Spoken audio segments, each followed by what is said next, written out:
Good morning दोस्तों। फिर से मुलाकात हुई एक नई सी वीडियो के अंदर। इसमें हम बात करने वाले हैं स्टेट्स ऑफ मैटर के बारे में। ये जो है क्लास 11 की केमिस्ट्री का 5वां चैप्टर हम पढ़ने जा रहे हैं। और ये तमाम सिलेबस जो इस यूट्यूब चैनल पे आप देख रहे हैं, ये खास करके फॉरेस्टर वाइल्ड लाइफ गार्ड के लिए इम्पोर्टेंट है, जो आने वाले वक्त में यानी 2024 में ही जिसका एग्ज़ाम होने जा रहा है। पहले उसका फ़िज़िकल होगा, उसके बाद उसका रिटन एग्ज़ामिनेशन होगा। तो आप तमाम दोस्तों से गुजारिश है कि वीडियो के अंत तक बने रहिए, और मज़ीद गुजारिश ये रहेगी कि आप मेरे चैनल को सब्सक्राइब कीजिए, वीडियो को शेयर और लाइक कीजिए बस। तो चलिए दोस्तों, वीडियो को शुरू करते हैं। तो स्टेट्स ऑफ मैटर, सबसे पहले इसमें हम पढ़ेंगे intermolecular force of attraction between the molecules. तो है यहाँ पे ये लिखा है कि the force of attraction and the repulsion between interacting particle, जैसे एटम और मॉलिक्यूल्स के बारे में हम बात करते हैं। This term does not include the electrostatic force that exists between two oppositively charged ions and the force that hold atom of a molecule together, जैसे कोवेलेंट बॉन्ड की हमने इससे पहले वीडियो के अंदर बात की थी। तो ये लेकिन फोर्स इसके थोड़ा इससे डिफरेंट है। ये फोर्स क्या है कि it is the force of attractive intermolecular force are known as van der Waals force भी कहते हैं, डच साइंटिस्ट जोहानीज वेंटरवाल जो इसने दिया था। उसके बाद है दूसरा dipole dipole force. Dipole force are act between the molecules possessing permanent dipole, जिसके ऊपर परमानेंट डाइपोल होता है उसके बीच में ये एग्जिस्ट होती है डाइपोल डाइपोल फोर्स।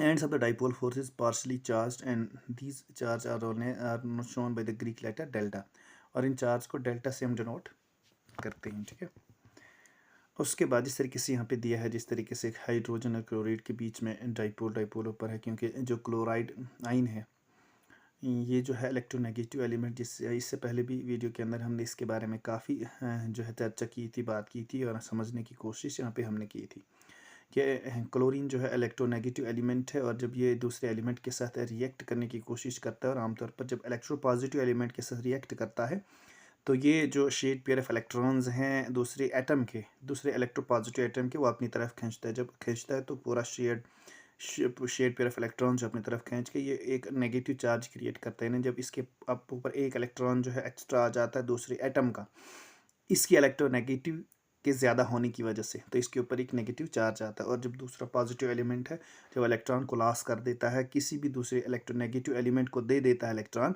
तो उसके ऊपर एक पॉजिटिव चार्ज आता है। इसको कहते हैं डाइपोल डाइपोल इंटरएक्शन। ठीक है, जिस तरीके से यहाँ पे दिखाया गया है। उसके बाद हम तीसरी पॉइंट की बात करेंगे, डाइपोल इंड्यूस्ड डाइपोल फोर्स।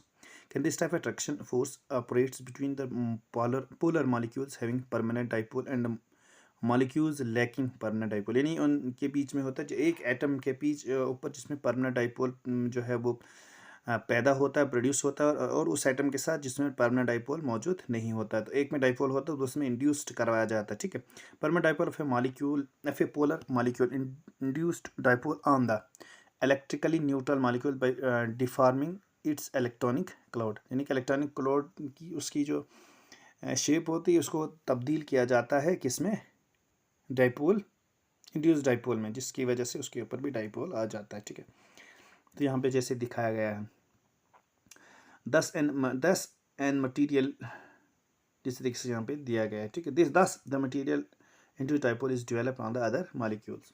ठीक है, तो इस तरीके से दूसरे आयन के ऊपर भी, एटम के ऊपर भी जो है डाइपोल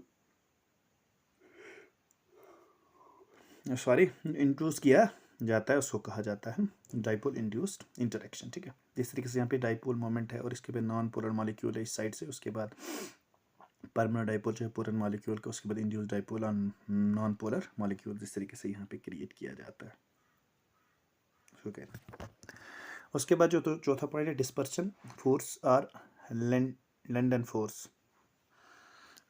ठीक है, कहते हैं atom and non-polar molecules are electrically symmetrical and have no dipole because their electric charge clouds is symmetrically distributed, यानी कि उसकी जो इलेक्ट्रिक चार्ज है वो पूरी तरह से जो फैला हुआ है उसके सिमेट्रिक तरीके से। ठीक है, बट ए डाइपोल में developed momentarily even in such atoms and molecules, यानी कि उस पर डाइपोल जो है डेवलप किया जा सकता है। This can be understood by the following, suppose we have two atom A and B in a closed vicinity of each other, यानी यानी इतनी विसिनिटी मतलब कि वो एक दूसरे को अट्रैक्ट करने की कोशिश वहाँ पे कर सकते हैं, उनकी जो फोर्स ऑफ अट्रैक्शन है वो वहाँ पे पैदा हो सकती है दो एटम्स के बीच में। If it may so happen that momentarily जो है electronic charge distributed in one of the atom से ए बिकम्स अनसिमेट्रिकल, यानी कि जब जो है डिस्ट्रीब्यूट जो है वो किस तरीके से होगा, अनइक्वली डिस्ट्रीब्यूट होगा, तो वो अनसिमेट्रिकल हो जाएगा। The charge cloud is more on one side than the other, यानी कि जो चार्ज क्लोड है वो दूसरे एक तरफ से ज़्यादा चला जाएगा। अब वो ज़्यादा क्यों, जैसे हमने इससे पहले वीडियो के अंदर देखा था कि जो क्लोराइड और हाइड्रोजन एटम जो है वो क्लोराइड इलेक्ट्रॉन्स का तो जो साइज था वो उस तरीके से डिफॉर्म हो गया था, ठीक है। This is development of instantaneous dipole on the atom A for very short time, यानी कुछ टाइम के लिए जो है छोटे से लम्हे के लिए वहाँ पे डाइपोल डेवलप होगा। This instance are transit dipole distort the electron density of the other atom B which is close to it and as a consequence of dipole is induced on the atom B में भी dipole जो है वो पैदा हो जाएगा। The temporary dipole of the atom in B attract each other, अब dipole जो है वो क्या करेगा, एक दूसरे को क्या करेगा, अट्रैक्ट करेगा। Similarly temporary dipole are induced in the molecule also. This force of attraction was first proposed by German physicist Fritz London जो है अपने याद रखना, इसने यहाँ पे एक चीज़ जो है वो है देखी थी, प्रोड्यूस की थी, और यहाँ पे एक्सपेरिमेंट जो हुआ था। For this reason force of attraction between two temporary dipole is known as London force, another name for this force is का डिस्पर्शन फोर्स। देखो ये चीज़ आपने याद रखनी कि लंडन फोर्स को क्या और किस नाम से जाना था, और इसको किसने डेवलप किया था, और किसने इसको सबसे पहले जो है वो देखा था, dispersion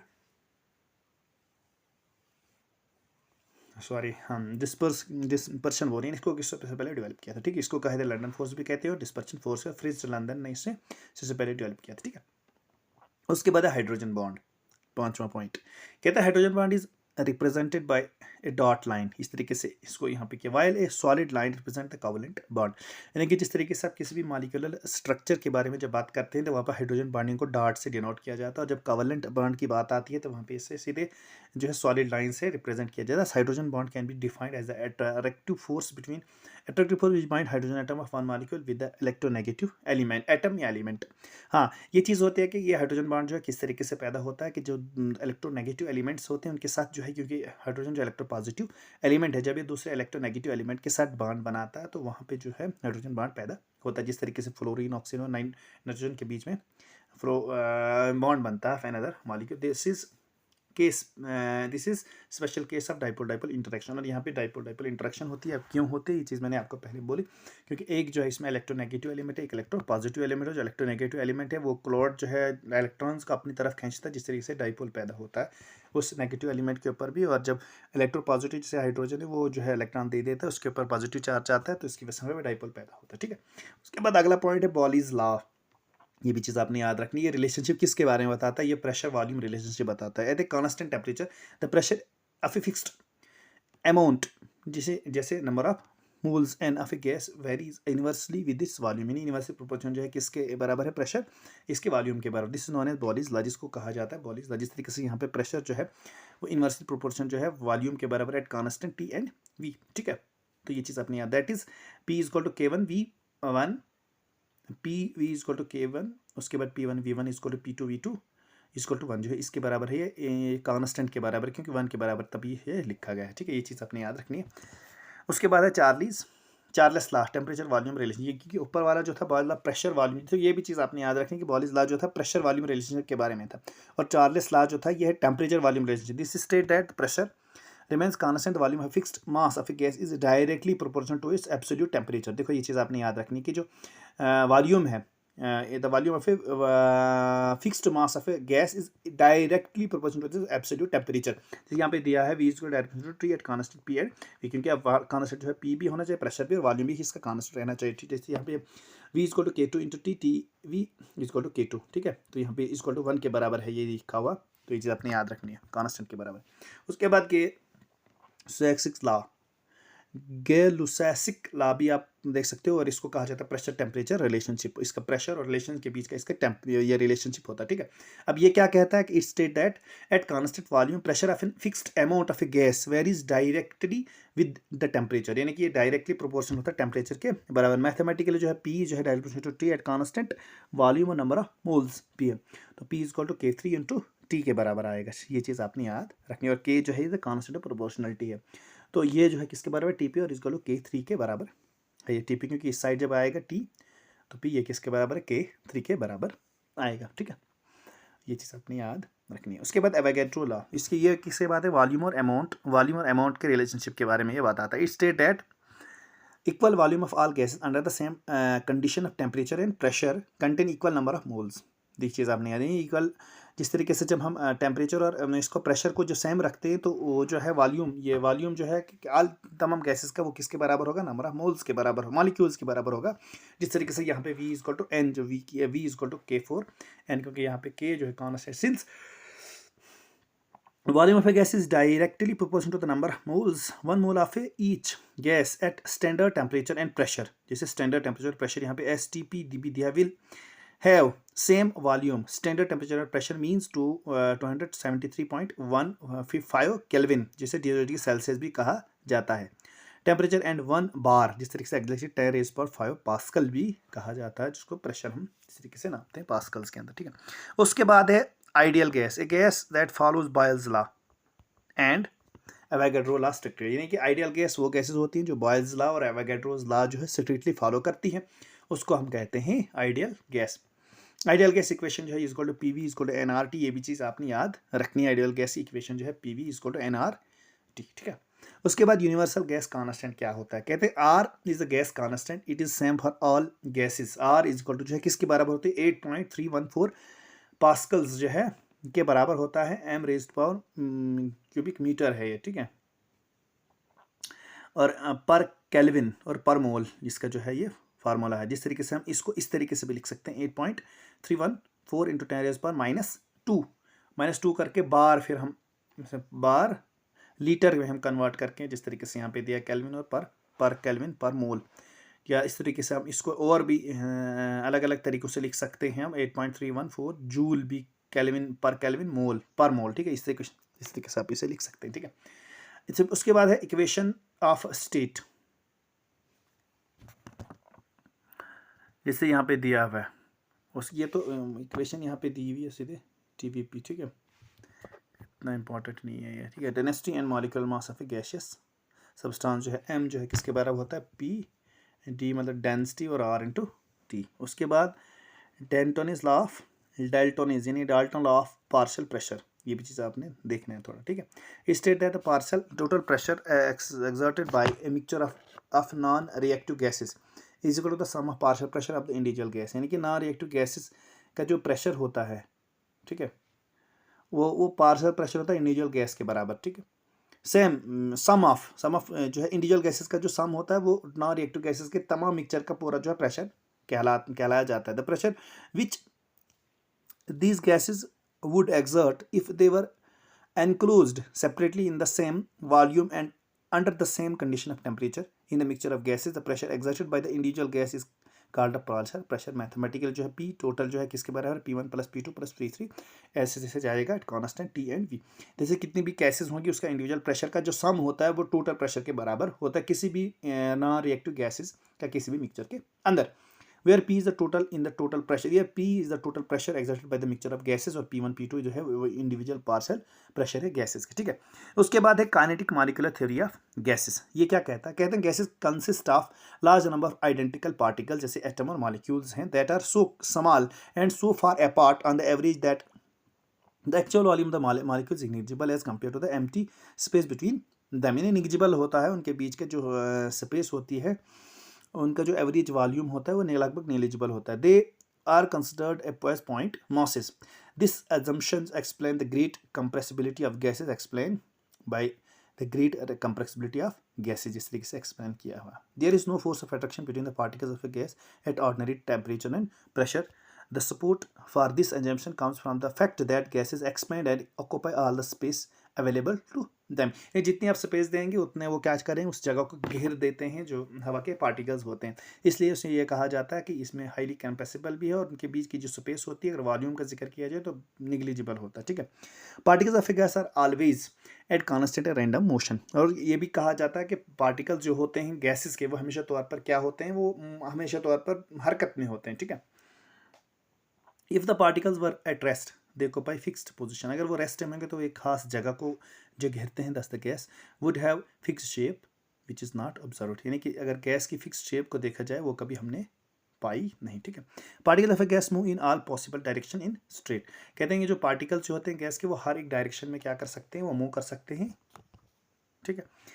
straight lines during their random motion, यानी कि उनकी जो हरकत के दौरान they collide with each other, यानी वो एक दूसरे से टकराते हैं, and with the wall of और कंटेनर की वॉल के साथ भी। Pressure exerted by the gas as a result of collision of the particle with the wall of the container, यानी कि वो प्रेशर जो है वो पैदा होता है वहाँ पे जब पार्टिकल्स आपस में भी टकराते हैं और उसकी वॉल के साथ भी टकराते हैं जिस कंटेनर में वो मौजूद रहते हैं, ठीक है। उसके बाद collision of gas molecules are perfectly elastic, this means that the total energy of the molecule before and after the collision remains the same. कहते हैं कि परफेक्ट इलास्टिक का मतलब यह है कि जो मॉलिक्यूल्स की जो एनर्जी होती है कोलिजन से पहले या कोलिजन के बाद जो है वो सेम रहती है, ठीक है। अच्छा, बिहेवियर ऑफ आइडियल गैस। अब आइडियल गैस का बिहेवियर कहते हैं कि उसके बाद deviation from ideal gas real gas shows. अब रियल गैस क्या दिखा है, डेविएशन फ्रॉम आइडियल गैस ला, जैसे pressure correction, pressure exerted by the gas is lower than the pressure exerted by the ideal gas, यानी कि जो आम गैसेस का जो प्रेशर होता है वो थोड़ा कम होता है आइडियल गैस, और आइडियल गैस जैसे एवोगाड्रो नंबर और वगैरह वो एवोगाड्रो ला के वो भी करता है पास्कल्स ला, ठीक है। तो यहाँ पे पी आइडियल जो है पी रियल जो है plus a n square upon V observed pressure, और फिर है correction term, here a is the constant, और उसके बाद वॉल्यूम करेक्शन है। Volume correction here n b is approximately the total volume occupied by the molecule themselves. Here B is the constant, here B जो है वो constant है, ठीक है। उसके बाद वैन डर वाल इक्वेशन क्या कहती है, यहाँ पे या ये लिखा है कि P plus a n square upon V minus जो है एन बी है ये, ठीक है, इसको to n R T, constant a and b जो है द वैन डर वाल कॉन्स्टेंट यहाँ पे। ये इक्वेशन थोड़ी इसे आपने याद रखनी, वैसे ही ज़्यादा इंपॉर्टेंट नहीं, ये तो एग्जाम में वैसे पूछी जाने वाली नहीं है। उसके बाद सिग्निफिकेंस ऑफ वैन डर वाल पैरामीटर्स। तो van der Waals parameter a is the measure of intermolecular force, while b is the measure of effective size of a gases molecule, unit of a is equal to bar cubic litre per mole, unit of b is equal to litre per mole. इस तरीके से आपने देखना है, ठीक है।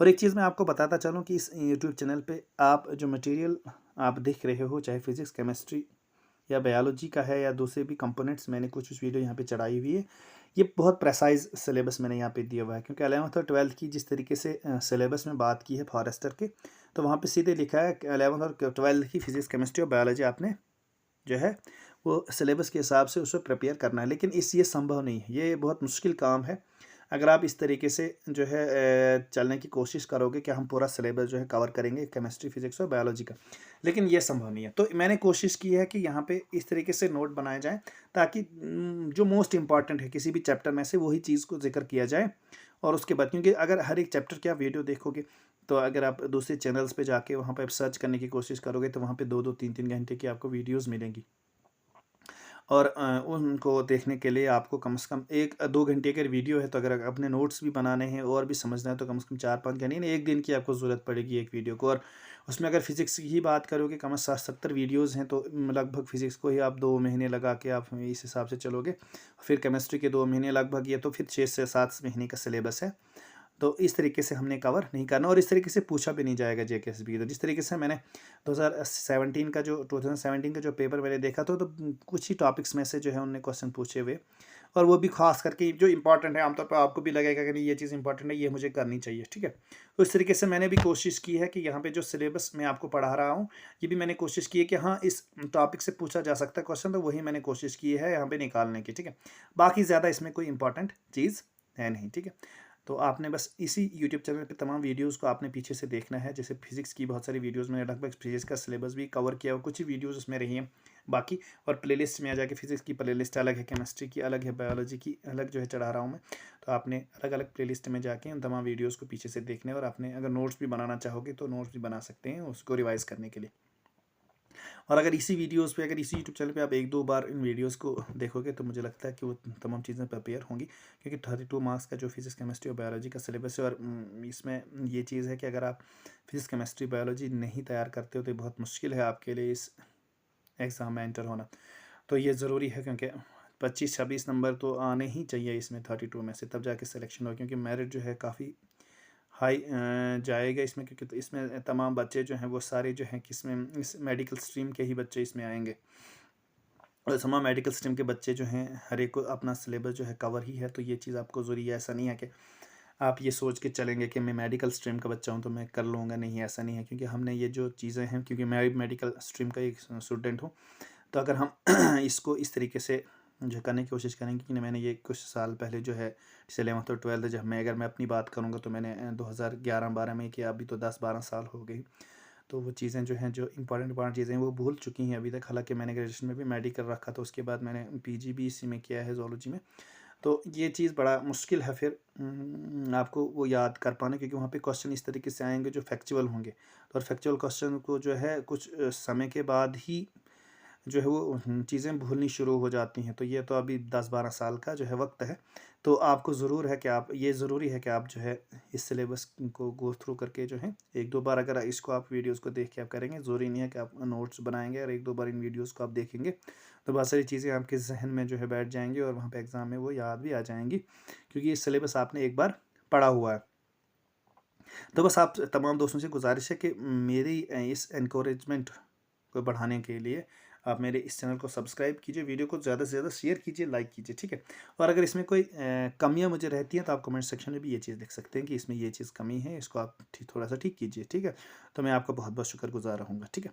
उसके बाद जो अगला क्वेश्चन है यहाँ पे 20 जो पार्ट है, the deviation from ideal behaviour can be measured in terms of compressibility factor Z, which is the ratio of product PV और एनआरटी, यानी कि पीवी प्रेशर वॉल्यूम का जो प्रोडक्ट है और एनआरटी का जो प्रोडक्ट है उसके बराबर है। तो मैथमेटिकली इसको किस तरीके से हम डिनोट करते हैं, Z equal to NRT PV, जिस तरीके से यहाँ लिखा है जो कंप्रेसिबिलिटी फैक्टर है। तो ये चीज़ आपने याद रखनी है। उसके बाद अगला जो पॉइंट है, the temperature at which real gas obey ideal gas law over an appreciable range of pressure is called Boyle's temperature, Boyle's point. Critical temperature भी कहा जाता है फिर gas it highest temperature at which liquefaction of a gas first occur.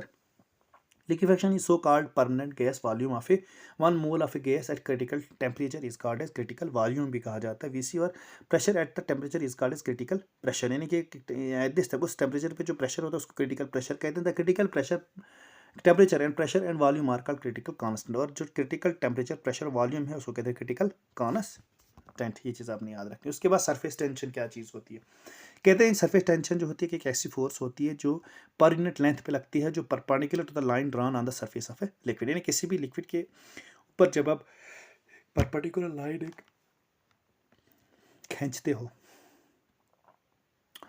तो वो act करती है उस परपेंडिकुलर लाइन पे। It is noted by Greek letter जो है इस तरीके से इसको नोट किया, it is has dimension of kg पर जो है सेकंड, एंड इस ऐसा यूनिट जो है वो न्यूटन पर मीटर इसका ऐसा यूनिट है। इस तरीके से आप इसको देख सकते हैं सरफेस टेंशन। उसके बाद विस्कोसिटी, विस्कोसिटी क्या चीज़ होती है, जो pressure is it is a measure of resistance of flow which arise due to the internal friction between layers of the fluid as they slip past one another while liquid flow, यानी कि एक दूसरे पर liquid flow करता है तो उसकी layers बनती हैं और वही लेयर जो है एक दूसरे को क्या करती हैं, रिस्ट्रिक्ट करती हैं, रेजिस्ट करती हैं आप उसके मोशंस को, उसको कहते हैं viscosity. Strong intermolecular force between molecules hold them together and resist movement of layers past one another.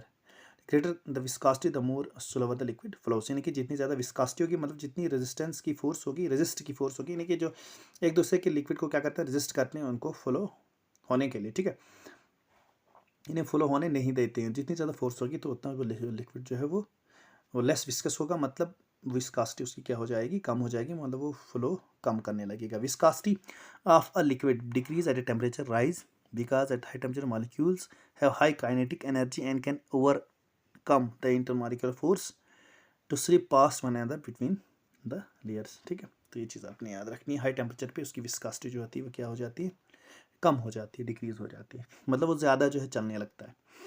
Viscosity coefficient is the force when velocity gradient is unity and the area of a contact is unit area. इस तरीके से 10 जो है coefficient की viscosity is the measure of viscosity as unit of the viscosity coefficient जो है is 1 Newton per second, ये पर स्क्वायर मीटर जो है 1 न्यूटन पर स्क्वायर मीटर। पास्कल कांस्टेंट भी इस तरीके से हम यहाँ लिख सकते हैं।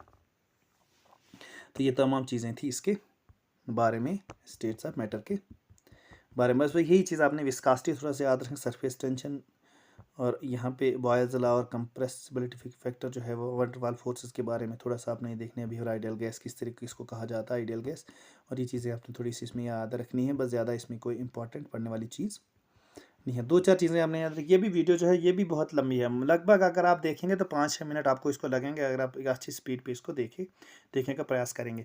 और एक ही बार पढ़ के आपने थोड़ा सा देखो, चार्ल्स लॉ जो है कि टेम्परेचर वॉल्यूम का रिलेशनशिप बताता है, उसके बाद बॉयल्स लॉ प्रेशर वॉल्यूम का रिलेशनशिप बताता है। बस ये चीज़ आपने याद रखनी। और इतना ज़्यादा हो, जैसे लंदन फोर्स जो डिस्पर्सन फोर्स भी कहा जाता है, हाइड्रोजन जो है बॉन्ड के इनके बीच में बनता है, ये चीज़ें आपने डिस्पर्सन फोर लंदन, ये चीज़ हमने याद रखनी। उसके बाद dipole dipole interaction, dipole induced attraction, ये चीज़ अपने याद रखनी। उसके बाद इंटरमॉलिक्यूलर फोर्स ऑफ अट्रैक्शन, ये थोड़ी चीज़ आपने याद रखना है। तो इस तरीके से आपने इसको देखना है। बाकी इसमें कोई ज़्यादा इंपॉर्टेंट पढ़ने वाली चीज़ें नहीं है। तो आप इस वीडियो के साथ बने रहिए, यूट्यूब चैनल को सब्सक्राइब कीजिए। अगले दिन और एक वीडियो जो है इसी टॉपिक पे, यानी इसी केमिस्ट्री के सिलेबस के हिसाब से अलग टॉपिक जो आएगा उस पर हमें बात करेंगे, जो खास इंपॉर्टेंट है वही लाया जाएगा, ठीक है।